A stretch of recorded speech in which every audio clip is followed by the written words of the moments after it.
Hello. तो आज हम बात करेंगे टायरोडोफाइटा के मेंबर मार्सिलिया की।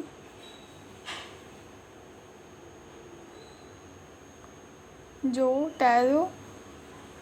टायरोफाइटा में आता है, टायरोफाइटा क्लास में आता है।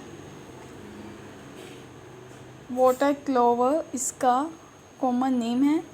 It is found in tropical place, यानी ये उष्णकटिबंधीय स्थलों पर पाए जाते हैं। अब हम बात करते हैं इसकी सिस्टमेटिक पोजीशन की।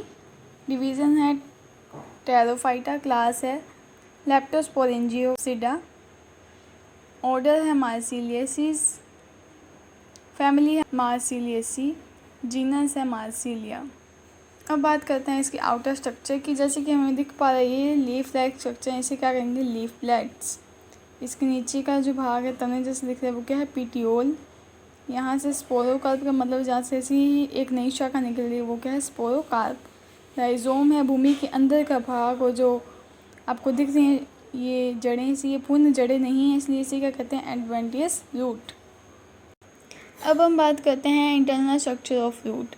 सबसे पहले आपको याद होना चाहिए कि रूट में एपिडर्मिस नहीं बोला जाता, रूट में एपीब्लेमा बोला जाता है। एपीब्लेमा, आउटर कोटेक्स और इनर कोटेक्स, इन दोनों के बीच में क्या होता है, एयर चैम्बर्स होते हैं। एयर चैम्बर क्यों होते हैं, बिकॉज इसमें रूट्स में हवा आने जाने के लिए। इसके बाद आता है हमारा endodermis, then protoxylem, pericycle, metaxylem and phloem. याद रखना कि इसमें मेटाजाइलम अंदर की ओर होता है और प्रोटोजाइलम बाहर की ओर होता है, और इसको दोनों को घेरे हुए हमारा फ्लोएम होता है। ये थी हमारी इंटरनल स्ट्रक्चर ऑफ रूट। अब हम बात करते हैं इंटरनल स्ट्रक्चर ऑफ स्टेम। आप जितने अच्छे डायग्राम बनाओगे आपको मार्क्स उतने ही अच्छे मिलेंगे। तो आपको कॉन्सेंट्रेट ज़्यादा इसी पे करना चाहिए कि आपको डायग्राम बनाना आना चाहिए, क्योंकि आपको सीरीज़ याद हो जाएगी और आराम से हो जाएगी, पर आपको डायग्राम बनाने आना चाहिए। इसकी प्रैक्टिस आप बार बार करो। तो स्टेम में वो सबसे ऊपर क्या आता है, क्यूटिकल, देन एपिडर्मिस, उसके बाद कोटेक्स। कोटेक्स 3 टाइप्स के आएंगे, आउटर, मिडल और इनर कोटेक्स। इसके बाद क्या आएगा, एंडोडर्मिस।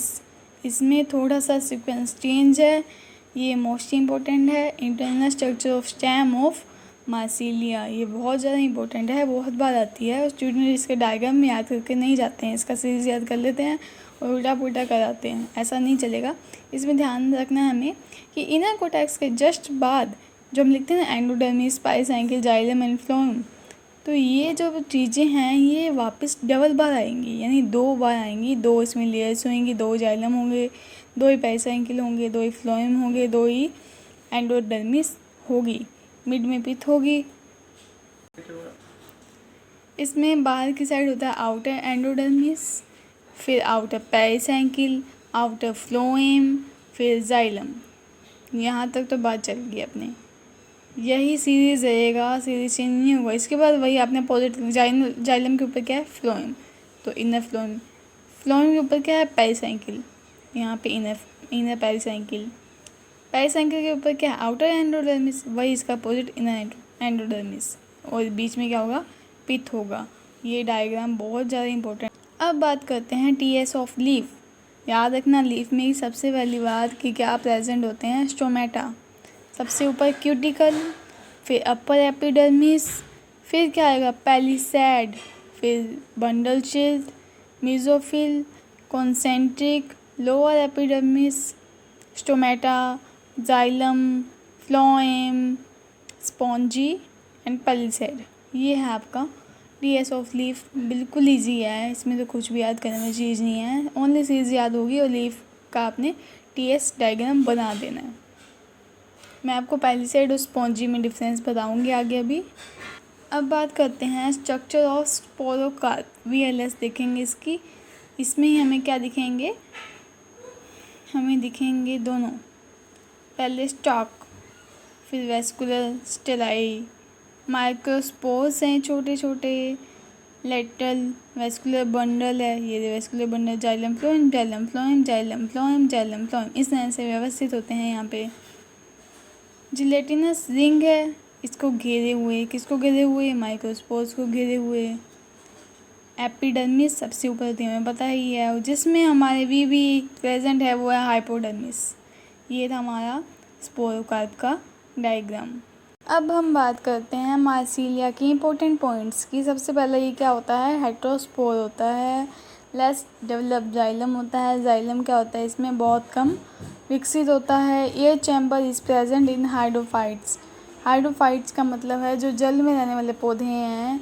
ये क्या है, मार्सिलिया कहाँ रहता है, मेनली जल में रहता है, इसलिए इसमें स्टेम में भी और रूट में भी एयर चैम्बर प्रेजेंट थे।